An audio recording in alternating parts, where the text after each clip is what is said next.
Hello backbenchers, welcome back to your own channel School of Backbenchers Education Beyond the Front Row. I hope you all are doing great. Well, in this video we are going to continue 12th class business studies series, and this is the 5th chapter of class 12, that is organizing, and this is the very first part of that series. Let's get started. So our first topic is concept of organizing. Organizing का जो concept है वो क्या कहता है, organising का क्या meaning होता है। तो हमने पढ़ा था मैनेजमेंट के अंदर कि ऑर्गेनाइजिंग जो है सेकंड फंक्शन है हमारे मैनेजमेंट का, है ना। मैनेजमेंट का सेकंड फंक्शन था।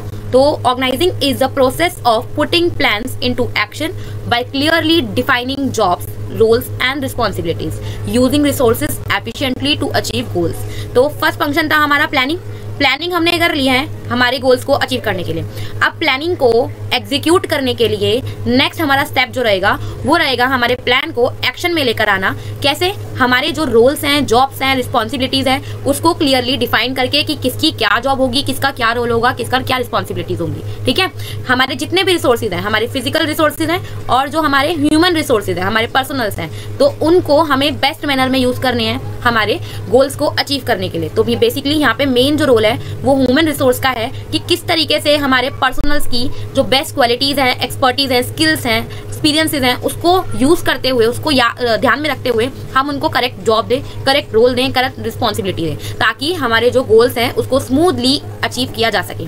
सो as a management function organising क्या क्या करता है, क्रिएट करता है और एक organisation structure with right people, यानी कि आपने क्या किया, करेक्ट पर्सन को करेक्ट जॉब दिया, करेक्ट रिस्पॉन्सिबिलिटी दी, तो आपने एक ऑर्गेनाइजेशन स्ट्रक्चर जो है क्रिएट कर दिया ताकि कोई कंफ्यूजन क्रिएट ना हो काम को लेकर, डुप्लीकेशंस ना हो और एक रिलेशनशिप स्टैब्लिश हो सके बेटर टीम वर्क के लिए कि कौन किसको रिपोर्ट करेगा, किसकी क्या अथॉरिटी होगी और किसकी क्या रिस्पॉन्सिबिलिटी होगी।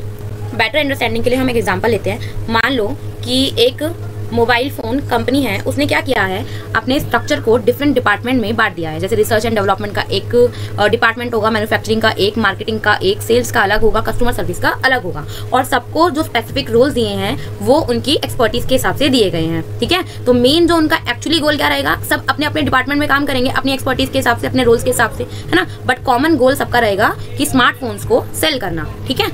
Next topic is organising process.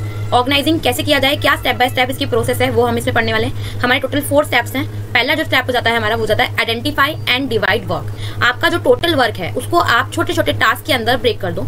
ठीक है। जैसे एक एग्जांपल लेते हैं, शूज कंपनी जो है, एक शू कंपनी है, उसने लेदर बाय करने का काम जो है किसी और को दिया है, शू को स्टिच करने का काम किसी और को दिएगा, सेल करने का काम किसी और को देगा और उसकी मार्केटिंग करने का काम किसी और को देगा, है ना।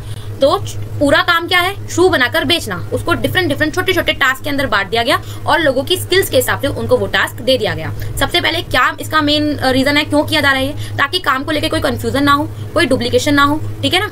और एक स्कूल का और एग्जाम्पल लेते हैं। टीचिंग के लिए अलग स्टाफ रखा जाएगा, है ना। एडमिशन के लिए अलग स्टाफ रखा जाएगा, एग्जाम की प्लानिंग के लिए अलग स्टाफ रखा जाएगा और लोगों की कैपेबिलिटीज के हिसाब से, उनकी एक्सपर्टीज के हिसाब से उनको डिफरेंट टास्क दिए जाएंगे। नेक्स्ट जो हमारा स्टेप हो जाता है वो जाता है डिपार्टमेंटलाइजेशन। तो आपके जो डिपार्टमेंट्स हैं, सेम एक्टिविटी वाली जो चीजें हैं, सेम सिमिलर टास्क वाली जो चीजें हैं, उनका एक पर्टिकुलर ग्रुप बनाकर उसके डिपार्टमेंट्स बना देना। जैसे कि एड्स का और प्रमोशन का काम मार्केटिंग का होगा, वहीं हायरिंग का, एम्प्लॉइज को हायर करने का और ट्रेन करने का काम HR मैनेजर्स का होगा। तो सेम जो सिमिलर टास्क थे तो उनके लिए एक डिफरेंट डिपार्टमेंट क्रिएट कर दिए गए। थर्ड जो हमारा होता है वो होता है असाइन ड्यूटीज। तो राइट पीपल को उनकी स्किल के बेस पर राइट काम देना टास्क है। ऑब्वियसली आप सेल मैनेजर को रॉ मटेरियल खरीदने के लिए तो बोलोगे नहीं, या परचेज मैनेजर को सेल्स हैंडल करने के लिए तो नहीं बोलोगे।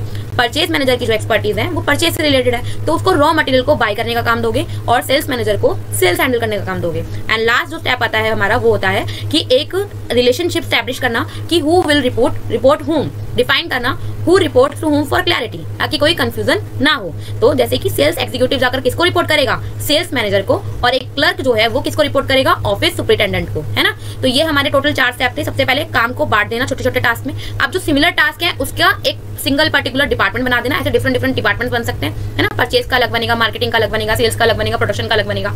और फिर ड्यूटीज को असाइन करना उनकी कैपेबिलिटीज के, एम्प्लॉइज के स्किल्स और एक्सपर्टीज के बेस पर, है ना। और लास्ट के अंदर कौन किसको रिपोर्ट करेगा, क्या रिस्पॉन्सिबिलिटी होगी, किसकी क्या अथॉरिटी होगी। तो ये रिलेशनशिप स्टैब्लिश करना। तो आई होप आपको अच्छे से क्लियर हो गई होगी।